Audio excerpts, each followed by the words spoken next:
जय हिंद दोस्तों, स्वागत है आप सभी का हमारे आपके अपने प्यारे से ऑफिशियल यूट्यूब चैनल अपार एजुकेशन पर।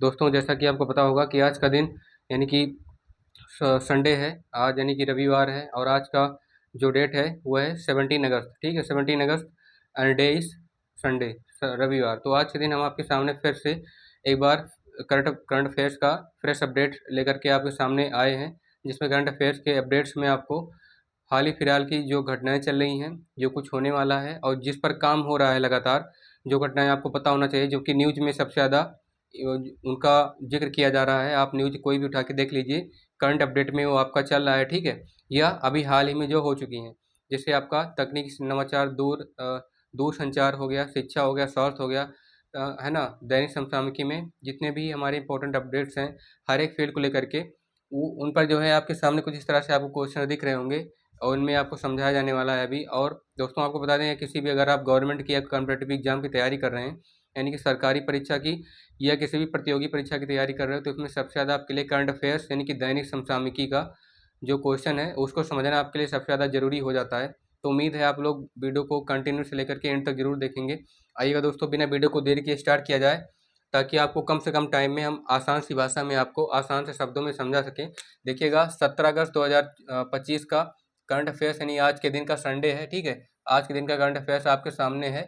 देखिएगा, डेली करंट अफेयर्स में आपका जीके और जीएस, ये दो चीज़ आपका कवर होने वाला है डेली करंट अफेयर्स में। ठीक है, और पहला जो क्वेश्चन है आपका इस तरह से है कि भी हाल ही में भारत सरकार ने किस प्रकार के उद्योगों को बढ़ावा देने के लिए भारत में एक नई पद्धति की घोषणा की है। अभी जो भारत सरकार है, इंडियन गवर्नमेंट है, ठीक है, तो यानी कि मोदी गवर्नमेंट आपके लीजिए, बीजेपी गवर्नमेंट है। ठीक है, तो उसने भी हाल ही में ऐसे कौन से उद्योग हैं जिनको बढ़ावा देने के लिए, आप कह सकते हैं उनके संख्या को बढ़ावा देने के लिए, या उसी उद्योग में जो है किसी और चीज़ से जुड़ी जानकारी को, या किसी और चीज़ से जुड़ी जो है वास्तविकता को, मतलब कि जो कि सबसे ज़्यादा उद्योग के लिए ज़रूरी है, ठीक है, उसको बढ़ावा देने के लिए भारत सरकार ने एक नई पद्धति, एक नया सिस्टम अभी अनाउंसमेंट किया है, उसकी घोषणा की है। और कौन सा है, कौन सा उद्योग है, ठीक है, उसको बताना है। तो रिसेंटली, आप लोग इंग्लिश में भी जान सकते हैं इसको, रिसेंटली विच इंडस्ट्रीज, किस प्रकार के उद्योग को बढ़ावा के लिए, है ना। Recently which industries for recently for increment of which industries Indian government announced a new system in India. किस तरह के उद्योगों को बढ़ावा देने के लिए भारत ने अभी हाल ही में क्या किया है, एक नई पद्धति की घोषणा की है। यानी कि इस इंडियन गवर्नमेंट ने, इस भारतीय सरकार ने ऐसी कौन सी पद्धति है, ठीक है, किस प्रकार के उद्योग को बढ़ावा देने के लिए एक नया सिस्टम जो है अभी हाल ही में स्टार्ट किया गया है। और उसके सामने, आपके सामने पीछे चार ऑप्शन दिख रहे हैं आपको। रसायन उद्योग है, लौह उद्योग है, कृषि उद्योग है, या तकनीकी उद्योग है। ठीक है, आप लोग बोल सकते हैं chemical industry, iron industry, agriculture industry and technical industry. ठीक है, तो आपको बता दें, रसायन उद्योग एक ऐसा उद्योग है जिसका यूज आजकल हर समय हो रहा है। ठीक है, लेकिन कृषि में हो रहा है, ठीक है, रसायन का प्रयोग। और लौह उद्योग, लौह में भी जैसे लोहे के जो सामान बनते हैं, उनका जो शुरुआती ढांचा है, लोहा को यानी इस्पात जिसे बोला जाता है, ठीक है, लौह इस्पात उद्योग। आयरन इस्पात इंडस्ट्री, तो उसमें लौह इस्पात उद्योगों के जो, जैसे हम लोग का पार्टिकल्स होता है ना, छोटे छोटे पार्टिकल्स होते हैं, उनसे मिलकर क्या होता है, लोहा बना होता है। ठीक है, लोहे को भी पहले पिघलाया जाता है, मतलब बनाने से पहले। ठीक है, तो उनके लौह का जो एक रूप होता है इस्पात, उसको छोटे छोटे पार्टिकल्स के रूप में जब इकट्ठा करते हैं तो उसमें केमिकल का यूज ज़्यादा होता है। तो इस तरह के केमिकल का यूज, ठीक है, लौह इंडस्ट्री में, यानी कि किसी भी प्रकार के उद्योगों में, रसायन उद्योग में, केमिकल इंडस्ट्री में सबसे ज़्यादा इसको बढ़ावा देने के लिए, जो कि हमारे कृषि विभाग, कृषि के लिए सबसे ज़्यादा इंपॉर्टेंट है। ठीक है, केमिकल, यानी केमिकल से हम लोग खेती करते हैं, ठीक है, लेकिन जो केमिकल का यूज कहाँ ज़्यादा करना है जिससे ह्यूमंस को नुकसान ना हो, ठीक है, पेड़ पौधों को भी ज़्यादा नुकसान ना हो। तो उसलिए जो है अभी भारत सरकार ने भी हाल ही में रसायन के उद्योग हैं, ठीक है, इनको एक नई दिशा देने के लिए उस तरह का यूज ज़्यादा किया जाए, उस दिशा में यूज ज़्यादा किया जाए रसायनों का, जहाँ पे सबसे ज़्यादा इनका इंपॉर्टेंस है, सबसे ज़्यादा इनकी भूमिका है। ठीक है, जैसे आप लोग समझ सकते हैं कि रसायन का यूज किसी भी चीज़ को बनाने के लिए, जैसे कोई भी रासायनिक अगर हथियार है, केमिकल वेपन है, ठीक है, आप लोग लैब में मान लीजिए एक्सपेरिमेंट कर रहे हैं, किसी चीज़ पर प्रयोग कर रहे हैं, तो उसमें केमिकल का यूज हो रहा है। आजकल तो आपको पता होगा खाने पीने की चीज़ों में केमिकल का यूज हो रहा है, जो कि सबसे ज़्यादा हानिकारक है। तो सरकार ने इस पर रोक लगाई है, लेकिन केमिकल का यूज उस जगह ज़्यादा किया जाए जहाँ पे ह्यूमंस को यानी मानवों को नुकसान ना हो, ठीक है, और पेड़ पौधों को नुकसान ना हो, अन्य जीवों को भी क्या हो, नुकसान ना हो। लेकिन रसायन से बनी कुछ चीज़ें ऐसी हैं जो मानव के लिए ज़्यादा उपयोगी हैं, ठीक है, उन चीज़ों में से फ़ायदा हो। तो ऐसे केमिकल इंडस्ट्रीज़ को सरकार ने भी हाल ही में इसके इम्प्रूवमेंट के लिए, थोड़ा सा इसके सुधार में बढ़ावा देने के लिए सरकार ने भी हाल ही में रसायन उद्योग की एक नई पद्धति की घोषणा की। तो आप लोग बोल सकते हैं recently Indian government announced a new system for the increment of chemical industries to give the new direction of life. जीवन को एक नई दिशा देने के लिए उसमें जो इसमें केमिकल का यूज जो हर एक क्षेत्र में, ठीक है, यानी कि जीवन की एक नई दिशा के रूप में हम लोग केमिकल का यूज जो ज़्यादा जहाँ पे कर रहे हैं, ठीक है, उसको एक सीमित मात्रा में किया जाए और एक लिमिटेड टाइम के लिए, ठीक है, ताकि जिससे भी इससे जितने भी चीज़ें बन सकें जो कि वो ह्यूमंस के लिए, मानव के लिए नुकसानदायक ना हो उसके लिए, बल्कि उपयोगी सिद्ध हों, उसके फ़ायदेमंद की चीज़ें हों। आइए आगे देखते हैं। 2030 कॉमनवेल्थ गेम्स की मेजबानी के लिए भारत ने किस शहर का प्रस्ताव रखा है, ठीक है, for the leadership of 2020 Commonwealth Games, for the leadership of या for the leading authority of the Commonwealth Games 2030 India kept the proposal of which city. Bharat ने किस शहर का प्रपोजल रखा है, ये आप लोग ऐसे भी बोल सकते हैं, India kept the proposal of which city by the 2020 Commonwealth Games leadership. चार ऑप्शन आपके सामने, नई दिल्ली है, अहमदाबाद है, मुंबई है और भोपाल है। तो आपको बता दें ये जो शहर है वो अहमदाबाद होने वाला है, जो कि 2030 कॉमनवेल्थ गेम्स की मेजबानी के लिए चुना गया शहर है। गुजरात की, मतलब गुजरात का ही एक शहर है, ठीक है, और अहमदाबाद को भारत का मानचेस्टर कहा जाता है, ठीक है। Ahmedabad is called the Manchester of India, क्योंकि यहाँ से लगभग जितने भी लौह इस्पात की चीज़ें बनती हैं, केमिकल फैक्ट्री भी, इंडस्ट्री भी है, तो इन केमिकल इंडस्ट्रीज से जितने भी केमिकल वगैरह निकलते हैं अच्छे अच्छे, जो कि मतलब ह्यूमंस के लिए अच्छे, ज़्यादा यूज ह्यूमंस के जितने भी चीज़ें ह्यूमंस हर एक क्षेत्र में ग्रो कर रहा है, ठीक है, जैसे कृषि हो गया, स्वास्थ्य हो गया, शिक्षा हो गया, तो उस जगह का यूज, जैसे कृषि में कुछ यूज किया जा रहा है, कुछ चीज़ों को बनाने के लिए प्रयोग किया जा रहा है, खाद वगैरह बनाने के लिए केमिकल का यूज किया जाता है, ठीक है, उर्वरकों की जो बढ़वार के लिए जितनी भी रसायन उर्वरक हैं उन सब के लिए केमिकल का यूज ज़्यादा किया जा रहा है। तो उसमें अहमदाबाद जो ऐसा शहर है जो इस बार का 2030 कॉमनवेल्थ गेम, यानी कि 2030 का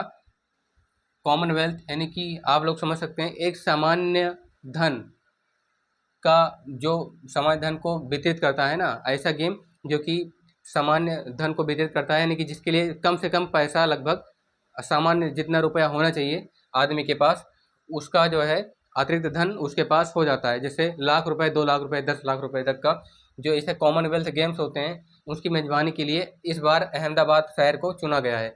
तो Ahmedabad city has been chosen as the 2023 Commonwealth Games leadership, ठीक है, चुनी गई है, उसके लिए प्रस्ताव रखा गया है, ठीक है, भारत ने। आइए आगे बढ़ते हैं। क्या है, भारत की पहली हाइड्रोजन संचालित ट्रेन किस रूट पर चलाई जाएगी? On which route India's first hydrogen operating train will start.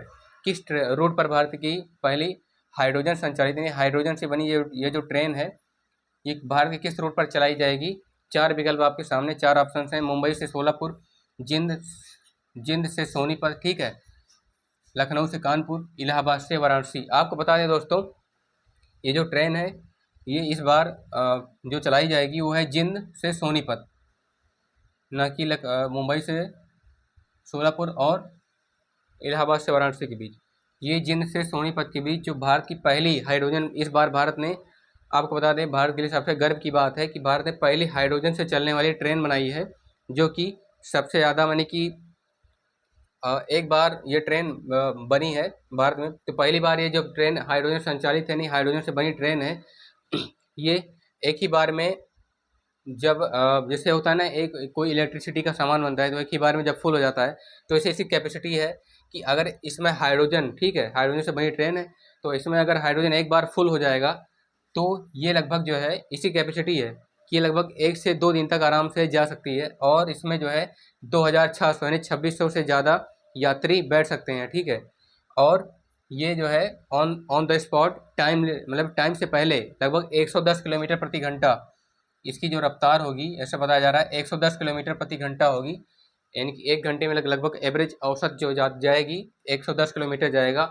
और आराम से जिंद से सोनीपत के बीच, ठीक है, ये यात्रा करेगी। पहली भारत की बनी हाइड्रोजन ट्रेन।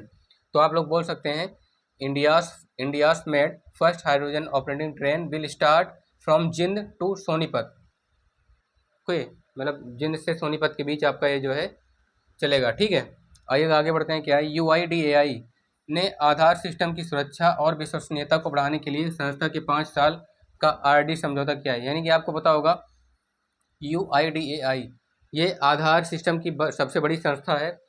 यानी भारतीय सरकार की ये जो UIDAI कंपनी है, ये भारत के जितने भी नागरिक हैं, ठीक है, उन सभी को जो है एक आइडेंटिटी, उनका एक अद्वितीय स्थान है, उनकी एक अद्वितीय पहचान है, जिसको UIDAI के द्वारा सेव किया जाता है। भारत के जितने लोगों के पास आधार है, ठीक है, आधार कार्ड है, उनके लिए सबसे ज़्यादा इम्पोर्टेंट ये होने वाला है। तो इस बार IIT यानी कि UIDAI कंपनी ने, यानी इसका फुल फॉर्म होता है unique identification development authority of India, भारतीय पहचान का एक नवीन विकास, यानी कि भारत के अधिकार के रूप में, उसके विकास के रूप में भारत के सभी नागरिकों की एक विशेष पहचान है, ठीक है। तो ये वाली कंपनी ने, UIDAI कंपनी ने आधार सिस्टम की सुरक्षा, उसको प्रोटेक्ट करने के लिए, उसको सेफ करने के लिए, सेफ्टी के लिए और विश्वसनीयता के लिए, यानी कि उसको बिलीफ सिस्टम को जो है इंक्रीज किया जा सके, इसको बढ़ाने के लिए संस्था के 5 साल RD का समझौता UIDAI ने किया है, ठीक है। बढ़ाने के लिए संस्था के 5 साल का समझौता भारत, मतलब कि भारतीय किस कंपनी ने किया है, ठीक है, ये पूछ रहा है। तो UIDAI ने आधार सिस्टम की सुरक्षा और विश्वसनीयता को बढ़ाने के लिए संस्था के 5 साल RDI का समझौता किसके थ्रू किया है, मतलब इसी क्वेश्चन में जो है ये नहीं लिखा गया है, तो आप लोग इसे ध्यान दीजिएगा, ठीक है, कि किस कंपनी के द्वारा किया गया है, किस कंपनी के द्वारा किया गया है। तो बाई विच कंपनी UIDAI या बाई विच कंपनी UII यानी UIDAI unique identification development authority of India has been dealed of RD of the 5 years of institute to increase for the believership and security of Aadhaar system. Aadhaar system की security के लिए भारत ने भारत की जो UIDAI company है, उसने किससे company से समझौता किया है। 4 ऑप्शन आपके सामने, IIT दिल्ली है, भारतीय सांख्यिकी संस्थान ISI है, IISc बेंगलुरु है, या फिर नीति आयोग है, ठीक है। तो आपको बता दें, इस बार भारतीय सांख्यिकी संस्थान ISI, इस कंपनी ने जो है हाल ही में अभी UIDAI के साथ मिल करके एक भारत की जो जितने भी लोग हैं उनकी पहचान की सुरक्षा और विश्वसनीयता को बढ़ाने के लिए अपना 5 साल का जो RD समझौता है, ROD का समझौता है, ठीक है, उसको उस पर हस्ताक्षर किए हैं, उस पर एक साथ साइन किए हैं। तो आप लोग बोल सकते हैं UIDAI and UIDAI has been dealed with Indian या इंस्टीट्यूट ऑफ इंडियन स्टैटिक्स, ठीक है, भारत का सांख्यिकी संस्थान के साथ मिल करके for the 5 years of institute to increase the believership या belief system of security and protection by the Aadhaar system, ठीक है। यानी कि आधार सिस्टम के साथ UIDAI ने जो है अभी मिल करके, UIDAI ने अपने आधार सिस्टम की सुरक्षा और विश्वसनीयता को बढ़ाने के लिए 5 साल का RD समझौता का साइन किया है, ठीक है। इसके बाद वाला क्वेश्चन क्या है, जुलाई 2025 का ICC men's player of the month award किस भारतीय क्रिकेटर को मिला। यानी कि which Indian cricketer got the award of ICC men's player of the month July 2025। जुलाई 2025 का ICC men's player of the month award किस भारतीय क्रिकेटर को मिला। तो विराट कोहली है, शुभमन गिल है, रोहित शर्मा, ऋषभ पंत। आपको बता दें, जुलाई 2025 जो ICC men's player of the month है, ये जो अवार्ड है, ठीक है, ये अवार्ड मिला है शुभमन गिल को। शुभमन गिल ने जो है अभी हाल ही में जुलाई 2025 का इन्हें mains player of the month award घोषित किया गया है और इनको ये अवार्ड मिला है। तो Shubman Gill got the ICC men's player of the month award of July 2025 by the Indian cricketer के रूप में इन्हें जो है जो जुलाई 2025 का ICC men's player of the month award मिला है, ठीक है। आगे देखते हैं, किस वेद में भारतीय संगीतों का उल्लेख किया गया है। इस क्वेश्चन को देखने से आपको समझ में आ गया होगा कि ये जो क्वेश्चन है ये वैदिक हिस्ट्री से लिया गया है, ठीक है, वैदिक हिस्ट्री से लिया गया है, यानी कि वेदों का इतिहास, उन वैदिक हिस्ट्री से ये क्वेश्चन लिया गया है। तो किस वेद में भारतीय संगीतों का उल्लेख किया गया है? इन विच वेद इंडियन सॉन्ग्स आर मेंशन्ड, किस वेद में भारतीय संगीतों का उल्लेख किया गया है? ठीक है, तो ऋग्वेद, सामवेद, अथर्ववेद और यजुर्वेद। और आपको बता दें वो जो वेद है वो है सामवेद, यानी Samaveda is considered as the Indian songs. Samaveda को भारतीय संगीत के रूप में जाना जाता है। ठीक है, तो Samaveda Indian songs are mentioned as Samaveda, या इन सामवेद, सामवेद के रूप में जो है सामवेद में भारतीय संगीतों का उल्लेख मिलता है। यानी कि जितने भी भारतीय गीत हैं प्यारे, चाहे वो भक्ति हो, चाहे वो देशभक्ति हो, चाहे वो प्रेम के गीत हों, है ना, कोई भी गीत हो, तो वो भारतीय संगीत में, भारतीय संगीत का जो है सामवेद जनक है। आप लोग बोल सकते हैं Samaveda is the father of Indian songs, Samaveda भारतीय संगीत का जनक है। तो दोस्तों आशा करता हूँ कि हमारे द्वारा इस वीडियो में दी गई आपको जितनी भी अच्छी जानकारी है, क्वेश्चन 1 से लेकर के 6 तक, वो आपको अच्छे से समझ में आई होगी। और अगर आप लोग को ये जानकारी एक बार में नहीं समझ में आई तो आप लोग दोबारा इस वीडियो को रिप्ले या रिवाइंड करके एकदम अच्छे से देख सकते हैं, क्योंकि ये जो क्वेश्चन हैं ये 3-4 क्वेश्चन, 5 क्वेश्चन जो है आपके करंट अफेयर से लिए गए हैं। एक क्वेश्चन आपका ये लास्ट वाला वैदिक हिस्ट्री से लिया गया है, यानी कि वेदों का इतिहास। तो दोस्तों उम्मीद करता हूँ हमारे द्वारा वीडियो में दी गई जानकारी आपको बहुत ही अच्छी लगी होगी। अगर आप हमारे चैनल पर पहली बार हैं तो इसे सब्सक्राइब कीजिएगा, वीडियो को लाइक कीजिएगा और शेयर करके और कमेंट करके बताइए कि हमारे द्वारा वीडियो में दी गई जानकारी आपको कैसी लगी। मिलते हैं आपसे नेक्स्ट वीडियो में, तब तक के लिए पढ़ते रहिए, मस्त रहिए। धन्यवाद आपका।